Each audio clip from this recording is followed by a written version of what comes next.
So significant figures, they are going to give us an indicator in our measurement about what numbers are really important.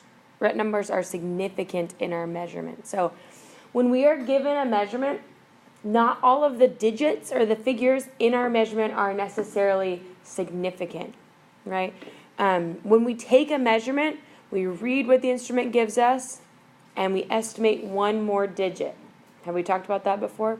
We read what the instrument gives us, and we estimate one more digit. So that estimate, right, is most of the time considered a significant figure. But not every digit in our measurements are significant. So what that means is we need to start paying more attention to, in our measurement and in our numbers, what are the important numbers? Okay, and that's going to make a little bit more sense here as we go. Okay? So let's say that I use a meter stick. You don't necessarily have to write this down, okay? We're just going to kind of talk through this. I use a meter stick and I measure a pen, and I see that I have 14.3 centimeters as my measurement, right? That's what measurement has been written down, 14.3 centimeters. This measurement has 3 digits that we would consider valid. 2 that we're sure of and 1 that we estimated.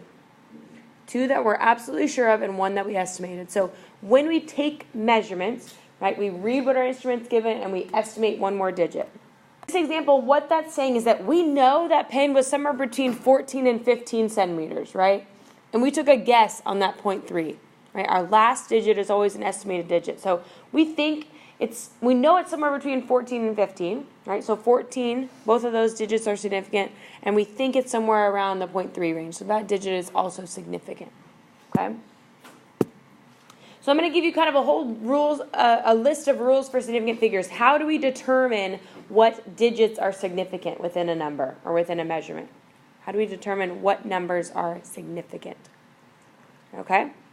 So the first rule is that all non-zero digits are significant. Any number that's not a 0 will always be significant. So the only kind of loops to these rules are with zeros, involving zeros. Okay? Anytime you give a non-zero number in a measurement, we're assuming that's a significant number, because you're not going to add non-zero numbers for no reason. You're not going to tack on a 4 to your measurement for no reason. Okay, so those non-zero numbers are always significant. Zeros to the right of digits after the decimal point are significant. And I'm going to give examples of these as we go so you'll get to see what that looks like. Zeros to the right of digits after the decimal point are significant.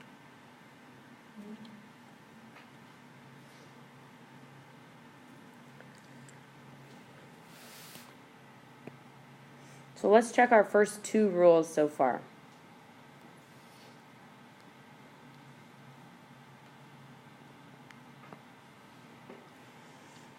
How many significant figures are in that number? 364. 3, right? 3 sig figs, right? You'll hear me abbreviate that as sig figs. So that's 3 significant figures. Okay, 3 sig figs. Because there's no zeros in it. Okay? So if I had another example of this one, 1.2468, how many sig figs there? 1, 2, 3, 4, 5. Right? All of our digits that are not zeros are significant. So that's 5 sig figs. Okay? Questions about that rule so far? We did the first one. Now let's look at the second rule. Zeros to the right of digits after the decimal point are significant. Oops, sorry. I don't want to go down here. Okay? So what that's saying is that if I say a measurement is 2.00, how many sig figs do we have?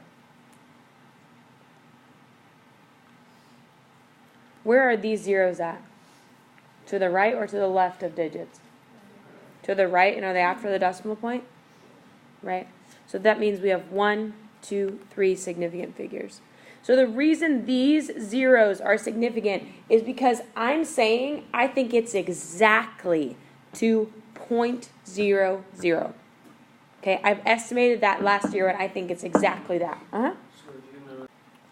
1.230. How many sig figs do we have? 4. 1, 2, 3, 4. Right? This 0 is to the right of digits after the decimal point. Okay? So that is 4 sig figs. Okay? So those are the 2 rules we've covered so far. Zeros to the right of digits after the decimal point. All zeros between digits are significant, which is what Blake asked about. Any 0 that's between digits is significant. That just means, if it's between digits, that just means it's part of the number, right? So an example for this would be 402. Right? That's just part of the number. We're not tacking that on for no reason. Right? It's part of the number. So how many sig figs in that measurement? 3 significant figures.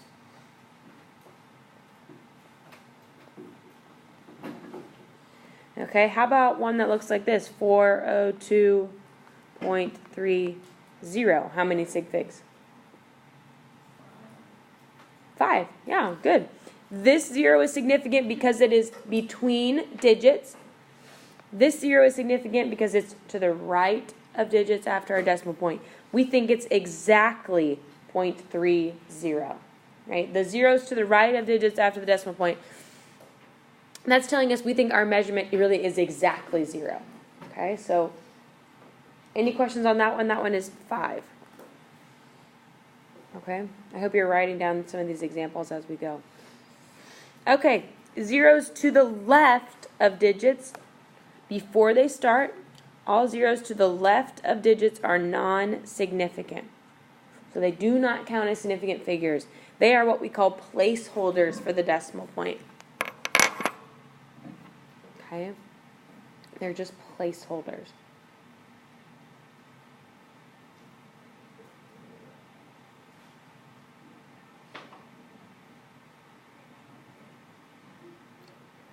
Okay, zeros to the left of digits before they start are non-significant. So I'll write this example just a little bit bigger. 0.0860. How many significant figures do we think? Okay, how many of you say 4? How many of you say 5? Anyone say 3? 2? Or 1? Okay. Left of digits before they start are non-significant. So that means including after the decimal point. So even though this is to the right of the decimal point, it's not to the right of a digit. It's to the right of a decimal point, but it's not to the right of a digit. So these 2 zeros are the left of digits, regardless of where the decimal point is. So these 2 are non-significant. This final 0 is to the right of the decimal point, and it's after digits, so it's significant. So we have 1, 2, 3 sig figs. Okay? How do we feel about that? A little trickier there.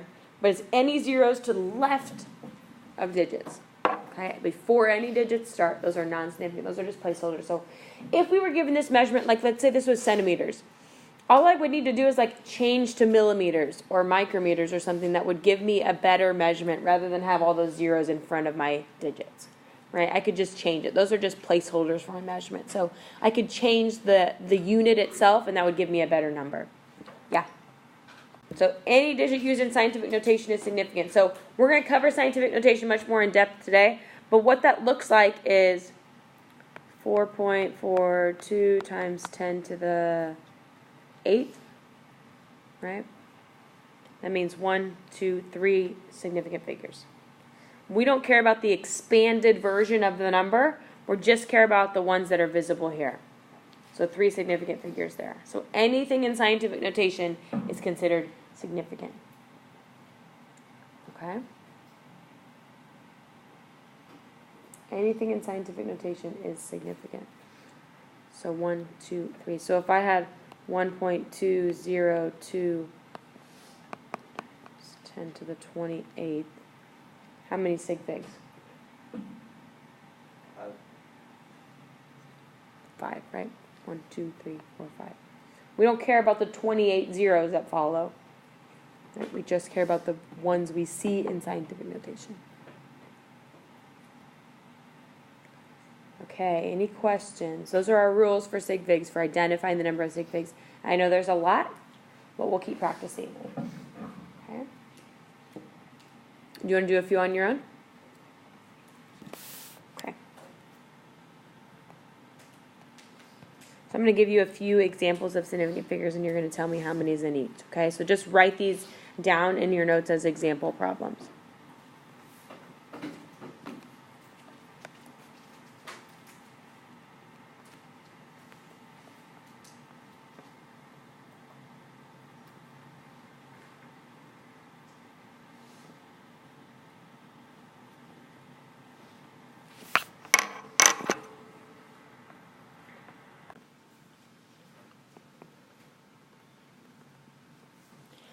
Okay, Trey, what'd you have on the second one? 6. 1, 2, 3, 4, 5, 6. Agreed? Yeah, good. Okay, Tim, what'd you have on the third one? 2. 2. 1, 2. Agreed? Good. So why aren't these guys? Good. Left of our starting digit. So they're just placeholders. So this one is just 2. Very good. Kira, what'd you have on the last one? 1. 1. Perfect. Anyone go 4 for 4? Yeah? Good. Okay, feeling good about identifying significant figures? Okay, good. Okay, so 120,000 has trailing zeros, which are zeros with no decimal point. That's what I call a trailing zero. Zeros with no decimal point. So this measurement, we don't know. Is it exactly 120,000? Is it like 118,000 and they round it up? We don't know. So that's how we can't tell how many significant figures there are. Okay? 120,000. There could be 2 significant figures, right? We could only know that it's between 120 and 130,000 or 119 and 121. Right? We don't know where we're at here.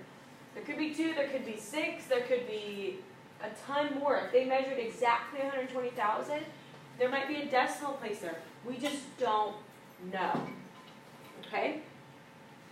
So, if we don't know the number of significant figures, you just write ambiguous, right? If I asked you how many significant figures were in this number, you would say it's ambiguous. Okay? So that's something that you need to be able to identify. So other examples of ambiguous numbers are 10, 20, 100, right? 8,000. Those are all examples of ambiguous numbers, right? 210. Those are all, anything with a 0 at the end with no decimal point is considered an ambiguous number, right? These all have trailing zeros. Okay, and we don't know how many they have. So if you have to identify a number that has a trailing 0, you're going to tell me it's ambiguous. I don't know how many significant figures there are. Okay? But now I'm going to show you in our use, we shouldn't turn in ambiguous numbers either, right? When we're making measurements, we shouldn't turn in ambiguous numbers. So the way you fix an ambiguous number is you can do it 2 ways. Okay? We can use scientific notation, or we can add a decimal place to put a number in the correct number of significant figures. Okay, so let's say I wanted 2 significant figures. Let's say I only wanted 2 sig figs in my measurement. I would take 120,000 and I'd put it into scientific notation. 1.2 times 10 to the 5th, right? And I told you, we'll cover scientific notation in the next 5 minutes, okay? But there's 2 ways we can fix an ambiguous number. Put it in scientific notation or add a decimal place. Right here I added 2 decimal places, which gave me 8 significant figures, right? Because now all those zeros are significant. Here I could have done 2 sig figs, I could have done 3 sig figs, I could have done whatever I wanted in scientific notation, right? Oops, I'm sorry.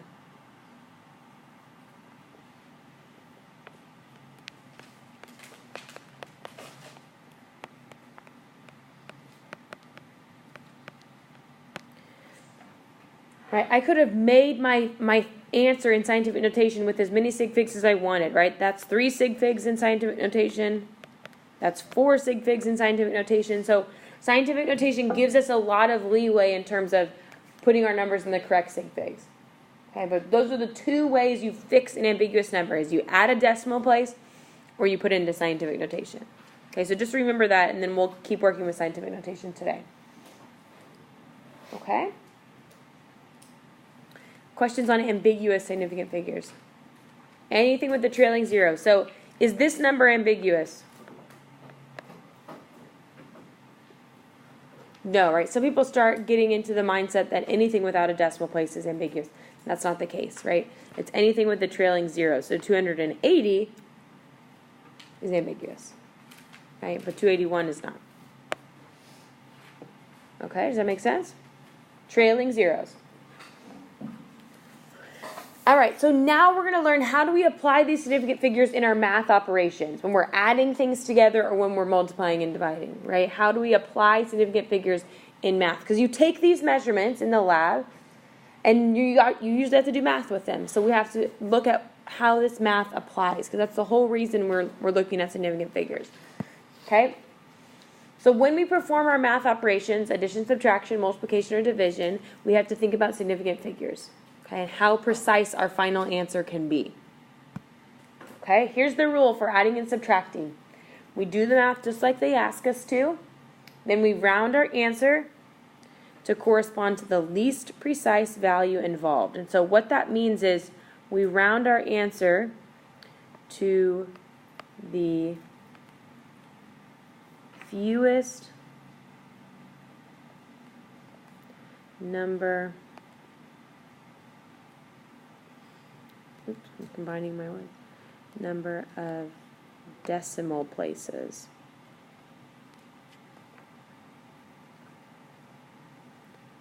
So the least precise value means the fewest number of decimal places.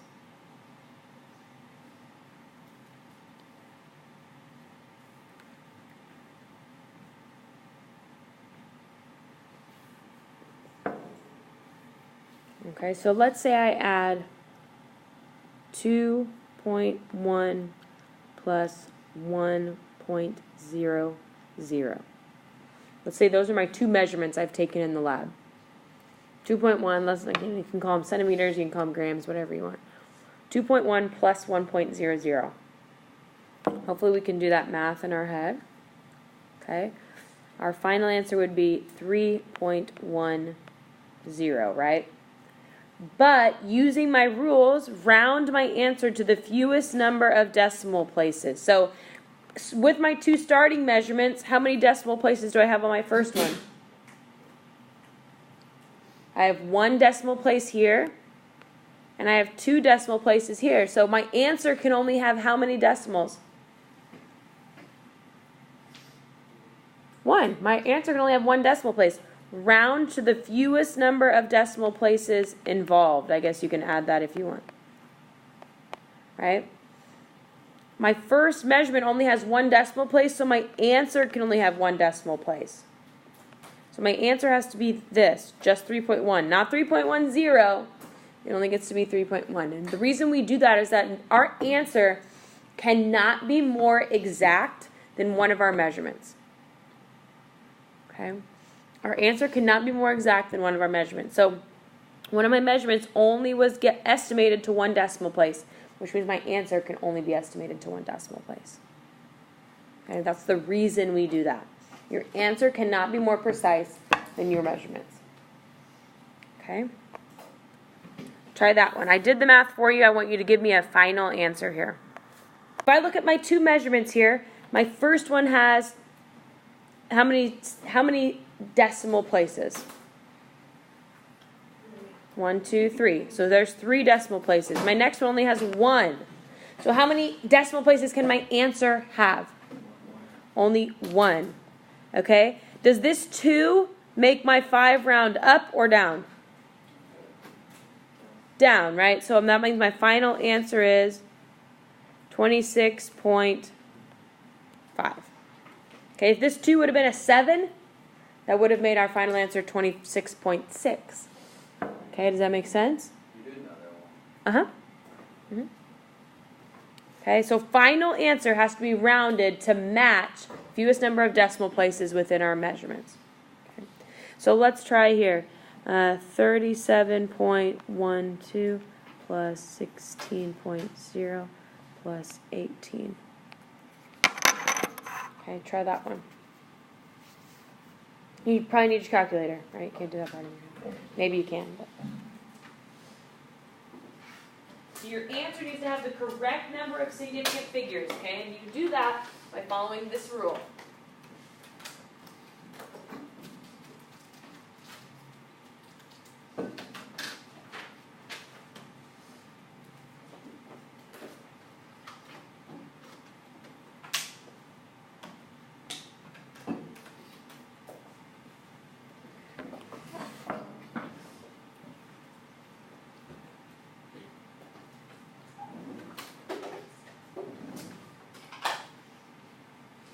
So first I want someone to give me like the raw answer without any rounding. What did you get when you just added them together? Yeah, Josie. 71.12. Okay? So when we do our rounding, how many decimal places can our answer have? 0. Yeah, none. It can't have any decimal places because how many does 18 have? It has 0. So that means our final answer here is just 71. Right, that has to be our final answer. Okay, so here's the rule. For adding and subtracting, you're looking for the fewest number of decimal places. That's your rules for significant figures. Adding and subtracting is fewest number of decimal places. You're going to have to remember that because there's a different rule for multiplying and dividing. Okay, so adding and subtracting is decimal places. So like 16.0 is that still counts? This still has one decimal place. Okay, is that what you're asking? Yeah, just because it has a 0. So that's Yeah, it's still a decimal place. We think that was 16.0, right? So that 0 is significant, right? But when we're looking at our adding and subtracting rules, you're just looking at decimal places. Okay? So now, when we look at multiplying and dividing, we're looking at the fewest number of significant figures rather than decimal places. So when you multiply or divide, you do the math, then round your answer to the same number of sig figs as your least precise. So an easier way to say this is round your answer to the, I'll put this in a little bit more plain terms, to the fewest number of sig figs. Okay, so adding and subtracting, we only had to look at decimal places. Multiplying and dividing, we have to count sig figs, and then we round our answer to the fewest number of sig figs. So it gets a little more intense here. Okay, you do the math, round your answer to the fewest number of sig figs. All right, so in this example, 2.40 times 12, I did the math part for you. Okay, I did the math part for you. So now I want you to start thinking about how many significant figures are in each of those starting numbers. 2.40 has how many significant figures? 3. Good. Yes, yes, and yes. Okay, so 3 significant figures in that. How many does 12 have? 2. So that means our answer can have how many significant figures? 2. Rounded to the fewest number of sig figs involved. So when I say fewest number, I mean between your two starting amounts. Is that clear? It's not just like the fewest possible number. It's the fewest number of your starting amounts involved. Are we on the same page with that part? Yes. Okay, if I say round to the fewest number of significant figures, it means between your two starting numbers, whichever has the fewest number of sig figs, that's the number that we have to round to. Okay? So right now my raw answer has 3 sig figs, and I need it to have 2. So what can I do? I just rounded to 29. That's it. That's exactly right. Okay, I rounded to 29.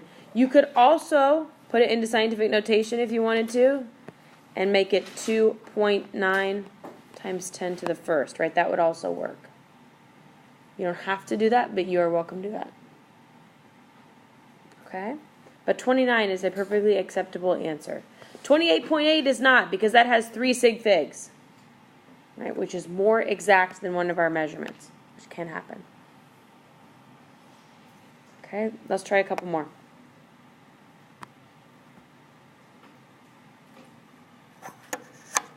139 centimeters times 2.3 centimeters.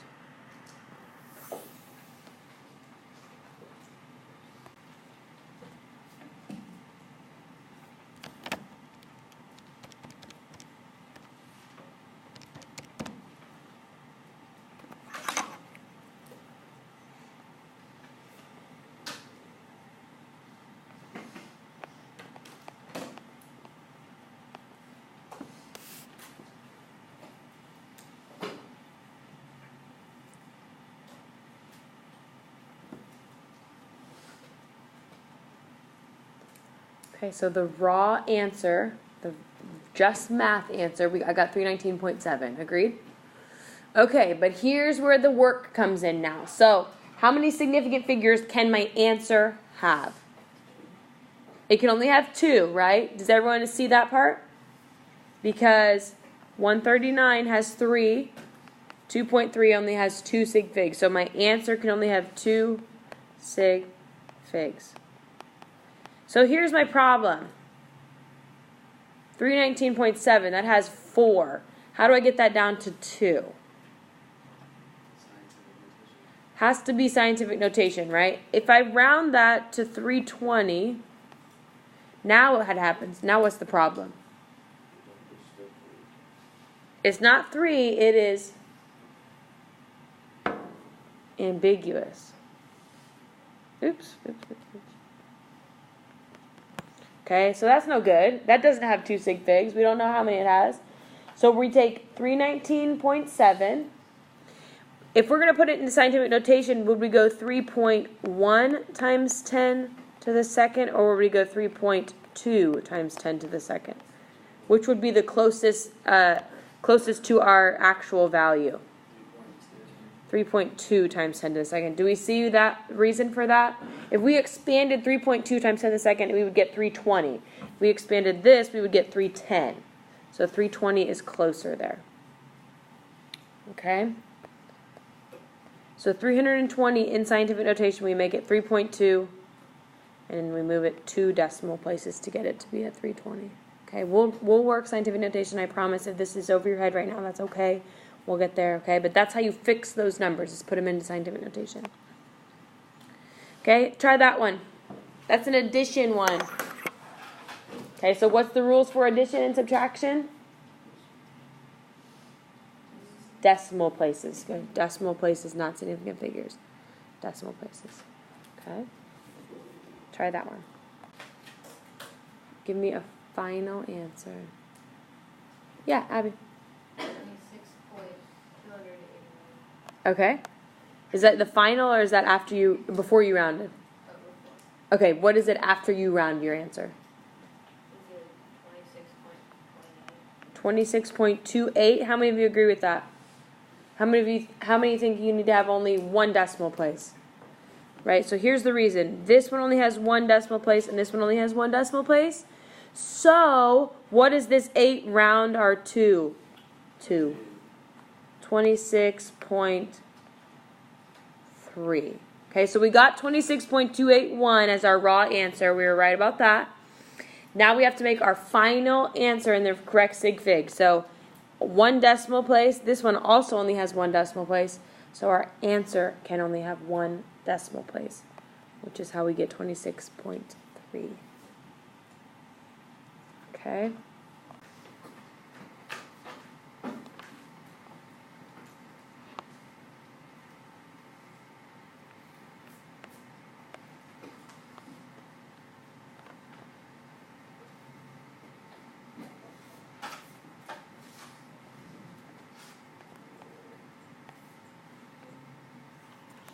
All right, so you've got 4 problems there. I want you to give me final answers that have correct sig figs.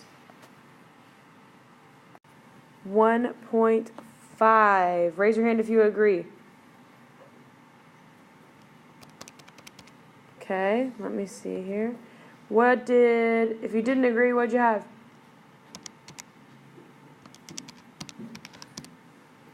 I think 1.5 is good. We need 2 sig figs. Yeah. Our raw answer came out 1.51.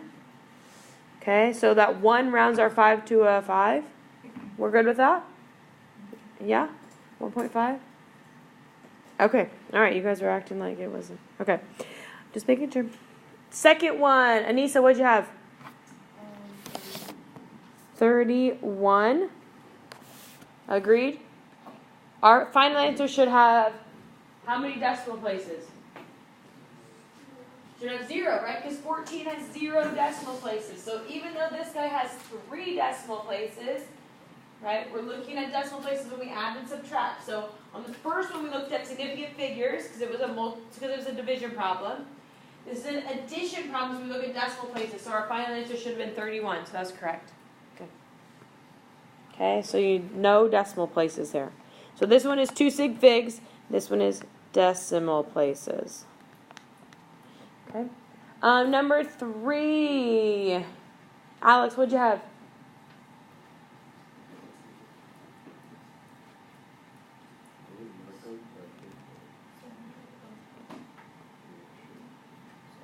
Okay. Your final answer. Trey, what'd you have? 78.2. Okay. Yes. Give me like a yes if you're agreeing here. How many? What were we trying to round to here? Decimal places or sig figs? Sig figs. And how many significant figures do we need to have? 3, right? Because this one has 1, 2, 3. This one has 1, 2, 3, 4. So we have 3 in our answer. Did we have to round our 2? Nope. It came out okay. All right, good. Last one. Jessica, what'd you have? 7.86.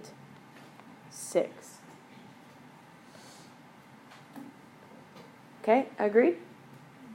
Right, what were we looking for here? Decimals or sig figs? Decimals. All right, and each of our measurements had 2 decimal places, so we're good with our answer having 2 decimal places. Okay, very good. Are we feeling pretty good about these? You need to just remember the difference between the two. Adding and subtracting is decimals. Multiplying and dividing is significant figures. Okay? All right, very good. Now let's move on to scientific notation, the thing we've all been waiting for, right, for days and days and days. Okay? So here is like the kind of variable format for scientific notation. M times 10 to the n. M times 10 to the n. This number must be between 1 and 10.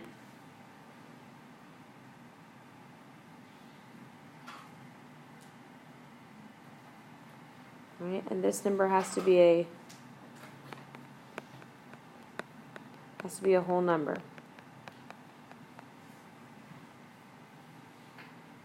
Okay, so m can be no greater than or equal to 10. It must be greater than or equal to 1. So m, this guy right here, has to be between 1 and 10. It cannot be greater than 10. It cannot be less than 1. It has to be between 1 and 10. Our exponent has to be a whole number. Can this exponent be positive or negative? Yeah, it can. It can be positive or negative. Okay? How many of you feel like you're just totally unfamiliar with scientific notation?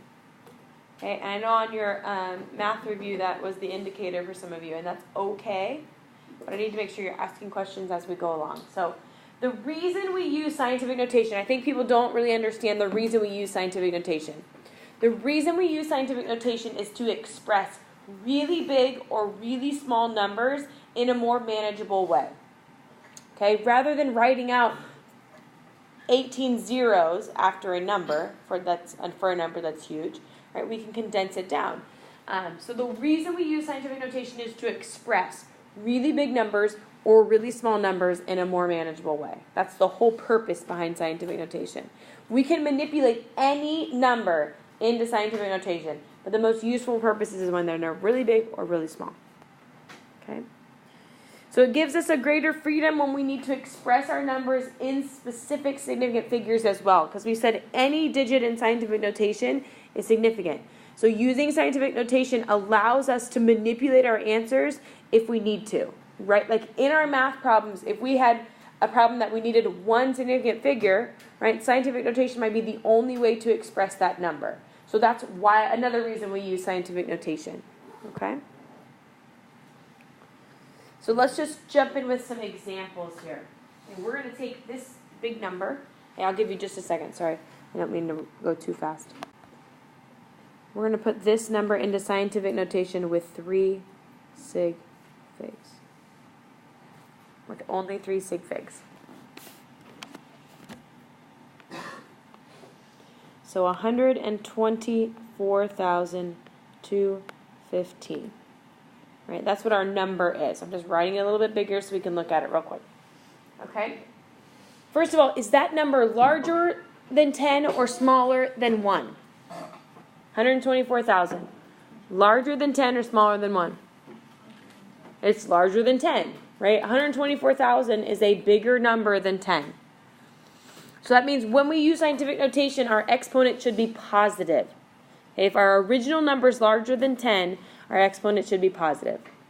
So here's the way we do this. We want it to be in scientific notation with 3 significant figures. So I'm first going to start out with any scientific notation. Our original decimal place is here, right? Would you agree with that?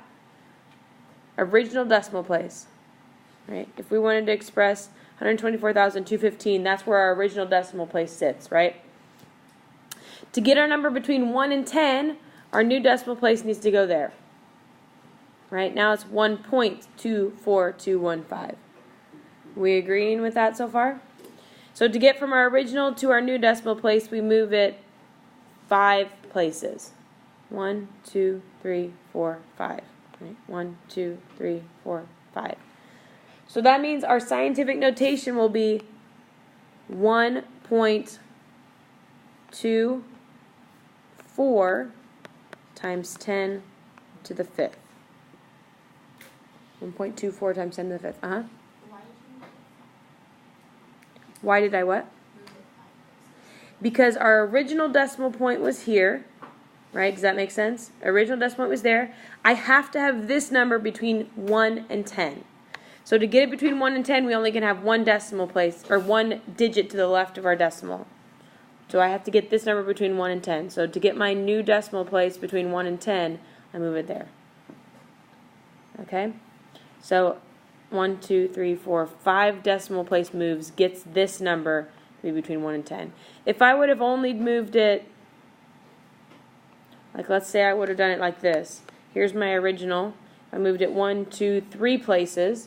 That puts me at 124.215. That number is not between 1 and 10. Right? If I moved it 4 places, that I'm at 12.4. So that's not between 1 and 10. Move it 5, then I'm at 1.24. Does that make sense? Okay. So 1.24 times 10 to the 5th. I chose where to round here, 1.24, because I wanted 3 sig figs. Okay, that's the reason I cut it off right there. Okay?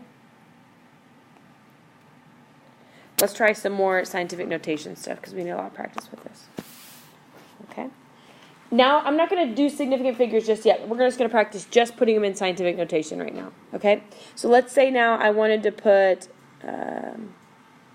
30,496.124 into scientific notation. Okay? And right now I'm not really concerned with your significant figures. Would you rather me give you a defined number of significant figures to put it in? Okay, let's just say we'll do all of these with 3 sig figs. Okay, all of our answers need to have 3 significant figures, just so we're at a standard here. Okay, so let's go 3 sig figs for all of our answers here.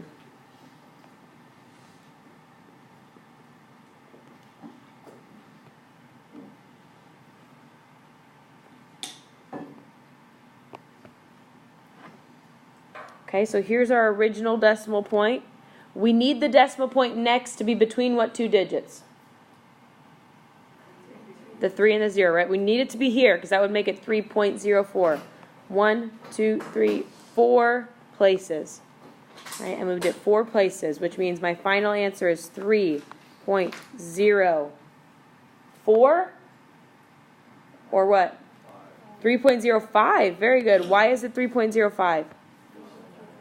That 9 rounds this 4 up to a 5. That's really good. You have to pay attention to that. So 3.05 times 10 to the 4th. Okay? This exponent is positive because my original number, 30,496, was larger than 10. Right? That number is bigger than 10, so I have a positive exponent. Okay?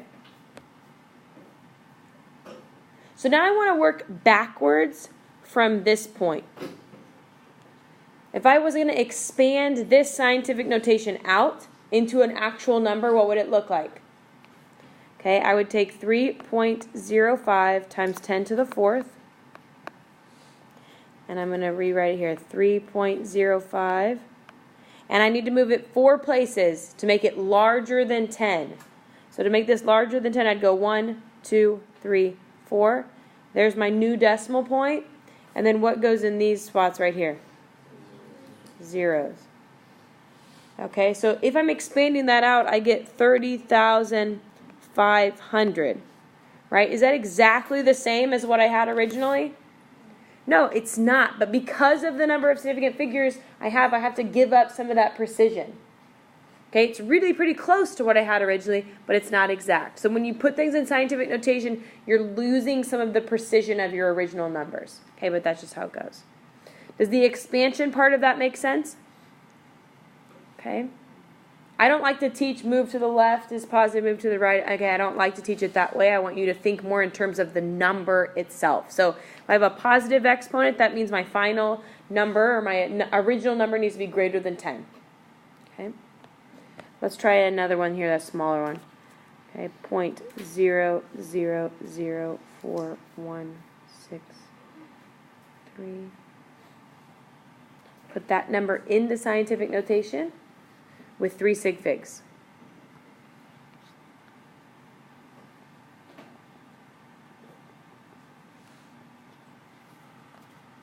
So between my original decimal place and my new decimal place, I've moved it 4 places. So I end up with 4.16 or 17. 4.16, right? Because this 3 doesn't tell me to round up. Okay, so 4.16 times 10 to the positive 4 or negative 4? Negative 4, right? Because this number, 0.00041663, that's less than 1, which means my exponent has to be negative. Okay, my original number is less than 1. These two numbers are the same value. They mean the same thing. It's just a different way of writing it. Okay? We're going to try just a few more here. Now I'm going to give it a number in scientific notation that I want you to expand out.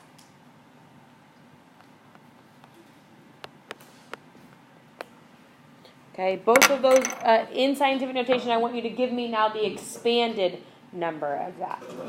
Okay, when I say expanded, that means we're going to take it out of scientific notation and put it back a regular number.